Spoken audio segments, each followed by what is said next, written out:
అధ్యక్ష, మన ముఖ్యమంత్రి గారు మసిబూసి మారేడుకాయ చేయడంలో ఆయన సిద్ధహస్తుడు. I appreciate. అయితే ముఖ్యమంత్రి గారు ఉమాభారతి గారి లెటర్ పేజ్ 3 ఓపెన్ చేయండి. I read out. ముఖ్యమంత్రి గారు ఏమన్నాడు? ఉమాభారతి గారు లెటర్ రాసిండ్రు, హరీష్ రావు గారు ఎండార్ చేసిండ్రు, మీరు ఇచ్చేసిండ్రు, అనుమతి వచ్చేసింది అన్నాడు. ఉమాభారతి గారు రాసిన లెటర్ ఇది నా దగ్గర కూడా ఉంది.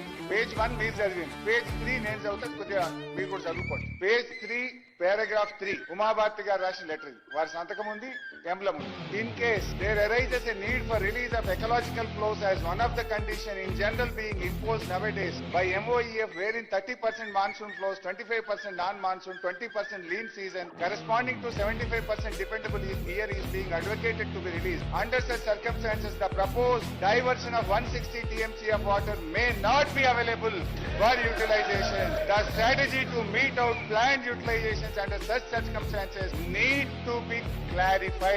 ఉమాభారతి గారు రాసిన మొదటి పేజీ ఆ కమిషన్ మొదటి పేజీ చదివింది కానీ 3వ పేజీ చదవలేదు కనుకనే ఆ కమిషన్ తప్పుడు రిపోర్ట్ ఇచ్చింది అని చెప్పి నేను చెప్తా ఉన్నా. ముఖ్యమంత్రి గారు కూడా 3వ పేజీ చదవకుండా మొదటి పేజీ చదివి ఈ సభను తప్పుదో పట్టించినందుకు ముఖ్యమంత్రి గారు క్షమాపణ చెప్పాలని చెప్పి నేను డిమాండ్ చేస్తా ఉన్నా.